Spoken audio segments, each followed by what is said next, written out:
Dans cette vidéo et sur la base de cette mind map, nous allons parcourir ces différents embranchements.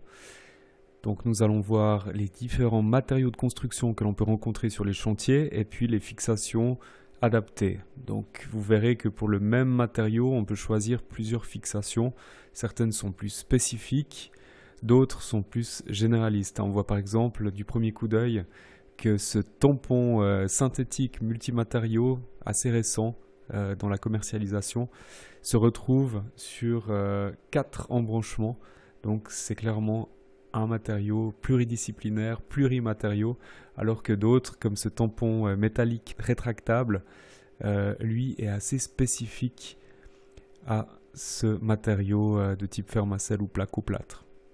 Donc ce que je vous propose, c'est de commencer du coup par le cloisonnement par plaque de fibroplâtre. La marque la plus connue, c'est Fermacell, bien sûr que d'autres fabricants s'y mettent également, ou le placo, donc du plâtre revêtu d'une feuille de carton, une feuille cartonnée qui rigidifie un petit peu le tout et qui empêche que le plâtre s'effrite. Donc pour ces deux matériaux, qu'est-ce que je vous propose? Je vous propose ce fameux tampon multimatériaux synthétique.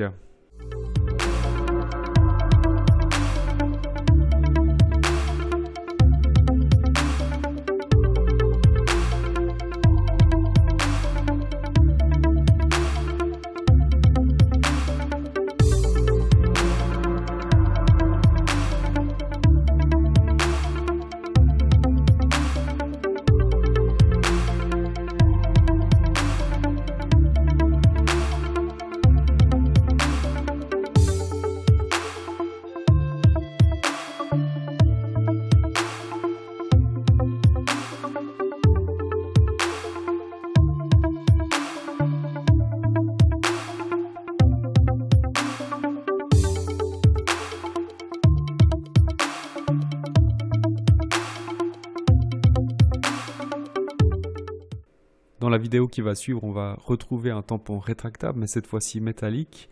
Et également d'autres systèmes métalliques, cette fois-ci avec filetage, des filetages autoperçants. Et puis différents systèmes de bascule, de retenue à l'arrière de la cloison en placo. Le modèle métallique classique, déjà équipé de sa vis, s'engage dans le perçage. Desserrez la vis de quelques tours pour permettre le passage du nez de la pince, puis actionnez. À mesure que la pince tire la tête de la vis, les ailettes s'écartent en étoile derrière la paroi jusqu'à prendre la plaque de plâtre en étau. Lorsque la pince est à fond de course, il faut l'écarter, puis serrer à nouveau la vis de quelques tours afin de permettre à la pince d'agir à nouveau jusqu'à sentir la résistance finale. Un système qui supporte jusqu'à 50 kg de charge verticale. Percez lentement afin de ne pas abîmer le placo sur l'arrière, ce qui affaiblit la charge. Ceci est valable pour tout perçage dans le creux.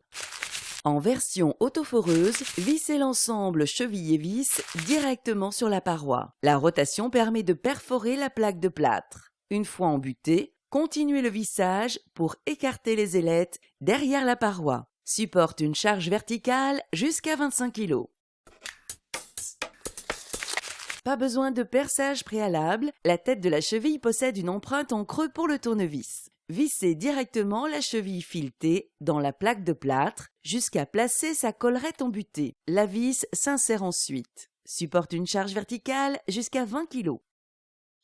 Là encore, la cheville se visse directement dans la paroi, sans perçage préalable. Ensuite, la mise en place de la vis fait basculer l'extrémité de la cheville à l'intérieur de la cloison avant de la plaquer derrière la paroi. Au dévissage, la cheville reste en place dans sa position de blocage. Supporte une charge verticale jusqu'à 50 kg. Toujours dans les tampons filetés, on a la version synthétique avec un embout de forage qui permet l'insertion de ce tampon.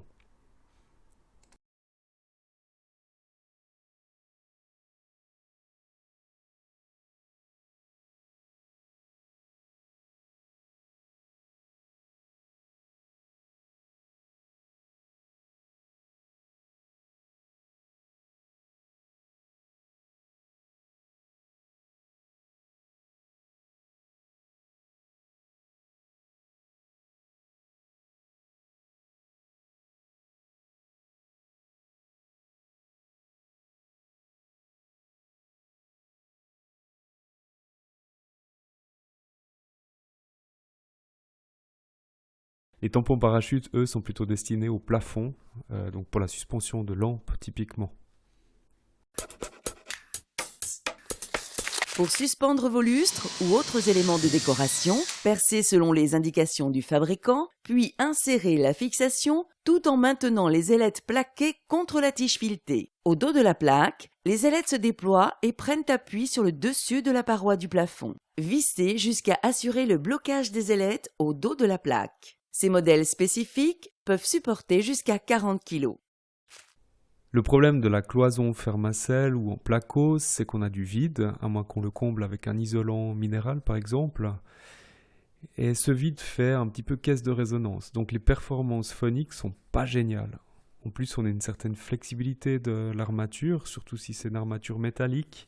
C'est pas hyper rigide et lorsqu'on claque une porte, eh bien en fait, il y a tout qui vibre, donc les bruits de choc, les vibrations sont transmises d'une pièce à l'autre.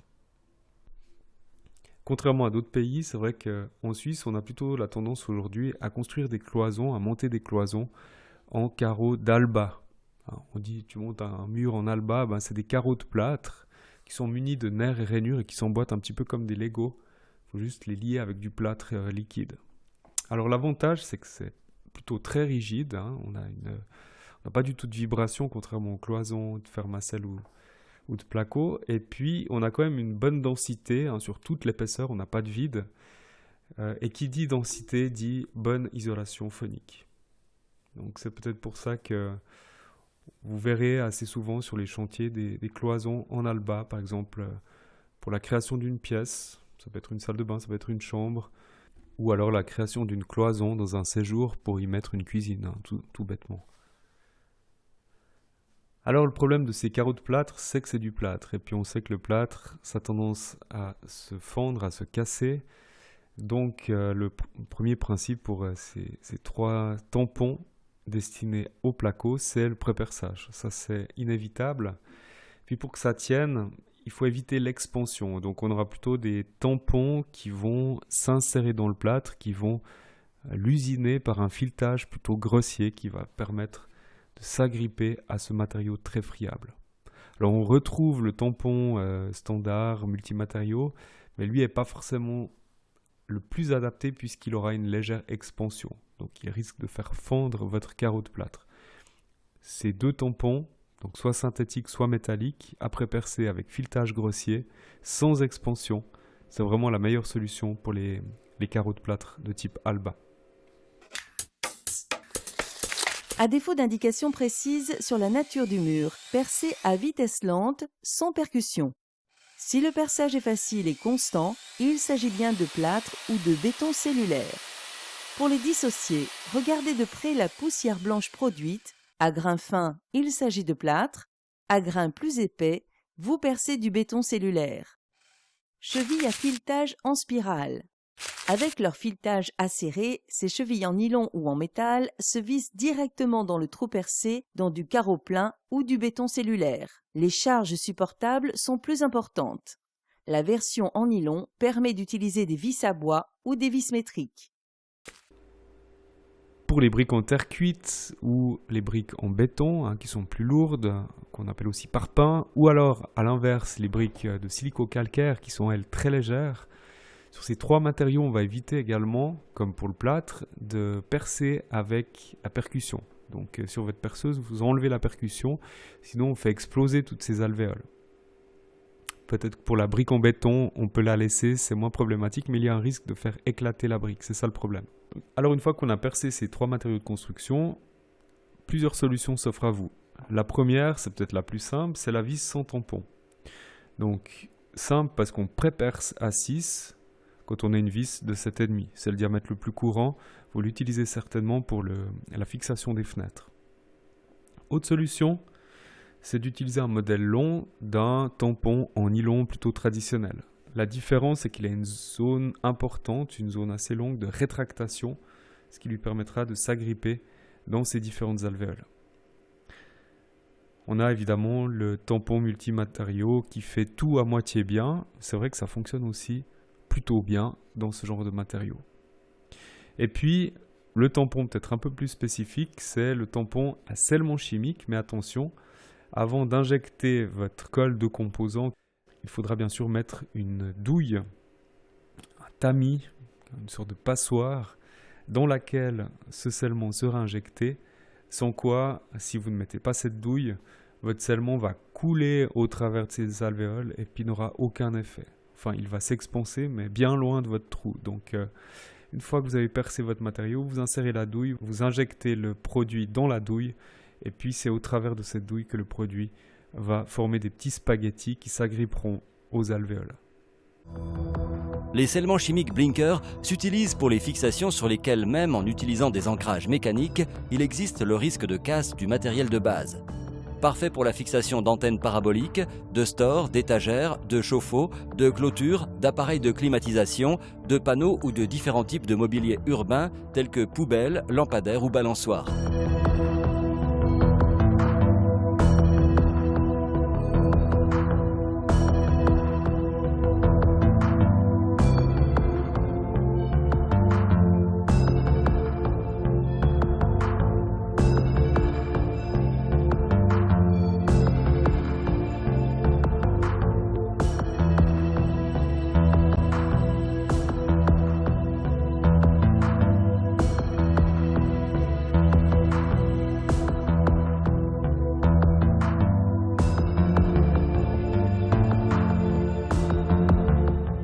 Les briques de béton cellulaire ont la particularité, comme on le voit sur cette image, de posséder d'innombrables petites cavités d'air.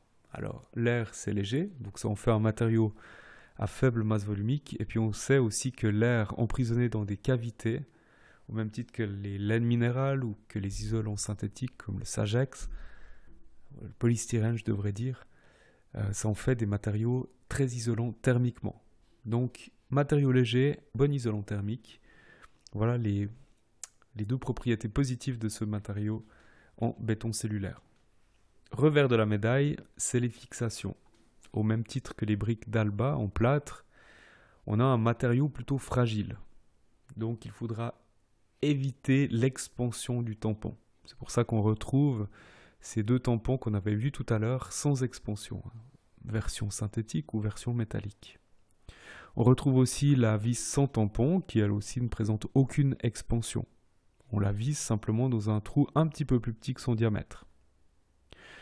On retrouve aussi le scellement chimique, mais là on comprendra bien que la douille, l'espèce de passoire, le tampon perforé, n'est pas nécessaire ici puisque ce béton cellulaire n'est pas creux. Alors il a des petites cavités mais microscopiques. On veut simplement que ce scellement chimique adhère à cette surface. L'expansion va permettre à ce mortier chimique, à cette colle chimique, de bien s'insérer dans les petites cavités et puis d'assurer l'adhérence. Cheville chimique. Utilisé en construction pour les murs porteurs, le béton cellulaire reçoit aussi des charges lourdes ou nécessitant une forte résistance à l'arrachement, comme pour la pose des volets ou d'un store. La résistance peut atteindre 100 kg. Percer au diamètre préconisé par le fabricant, dépoussiérer le trou, puis injecter la résine, puis installer le goujon fileté. Avec des chevilles adaptées, des matériaux pourtant réputés friables comme le béton cellulaire sont capables de supporter des charges conséquentes. Et puis on a deux autres tampons plus spécifiques. On a le tampon hélicoïdal, donc à pré-percer, puis ensuite à chasser au fond du trou. Et ces hélices vont s'intégrer, vont former leur petit logement et s'agripper à ce matériau friable et empêcher le desserrage. Et puis on a le tampon à segment pour des charges plutôt lourdes, permettant l'insertion d'une vis métrique. Plus vous vissez cette vis métrique, plus ça va tirer, ça va rétracter la bille métallique qui est à l'autre bout. Et puis en se rétractant, ça va faire écarter ces lamelles métalliques. Et puis du coup, ça s'insère dans le béton par expansion. Mais l'expansion se fait qu'à l'extrémité, pas sur toute la longueur. Donc du coup, la brique n'éclate pas, mais elle est un petit peu creusée à l'extrémité du tampon.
Voilà, nous arrivons gentiment à la fin de ce tour de mind map sur les ferments de fixation et nous terminons avec le béton qui est coulé parfois sur une structure métallique, on parle de béton armé, un matériau donc très dur, très solide qui permet l'expansion des tampons. Donc ici on a 3 tampons qui vont s'expanser. Là on a un tampon à segments, donc ces segments vont s'écarter lorsque la bille se rétracte, c'est comme on l'a vu tout à l'heure. Là, on a quand même des matériaux qui sont plus rigides. La pression contre le béton est beaucoup plus forte que les petites lamelles de tout à l'heure qui creusaient le béton cellulaire. Là, c'est quand même davantage du costaud. Même idée pour le tampon laiton, qui a donc des fentes, qui permet là aussi, lorsqu'on visse la vis métrique dans le filetage, l'expansion de ces différentes lamelles qui vont générer une pression contre le béton. Pareil avec le tampon en nylon, qu'il soit standard ou plus élaboré, c'est le même principe. La vis est trop large pour le trou du tampon et puis du coup ça va générer un effet de coin. Même principe, même si on n'a pas de tampon avec la vis sans tampon. J'ai oublié de le mentionner, mais c'est vrai qu'on parle de vis Rafix, c'est une marque. Donc quand vous entendez Rafix, tu prends une Rafix pour fixer la fenêtre, ça veut dire une vis sans tampon. Donc là aussi, on a un effet de serrage, donc un trou qui est trop petit pour accueillir un diamètre trop grand. C'est un peu le même principe pour tous ces moyens de fixation. Par contre, ici, on va faire un trou, un perçage un peu plus grand que la vis métrique qu'on va y insérer pour laisser un peu de place à ce mortier chimique, à ce scellement chimique qui va faire le lien entre la vis métrique et le perçage. C'est ce qu'on voyait tout à l'heure. Donc là aussi, évidemment, sans douille d'injection, puisque le matériau est parfaitement plein. Le béton massif, pas besoin de cette douille. On va juste voir comment ça se passe au niveau de ce tampon à segment à l'aide de la petite vidéo qui va suivre.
Voilà, cette fois-ci, ce tour de mind map est terminé. Si vous voulez télécharger cette mind map, j'ai mis un lien dans la description.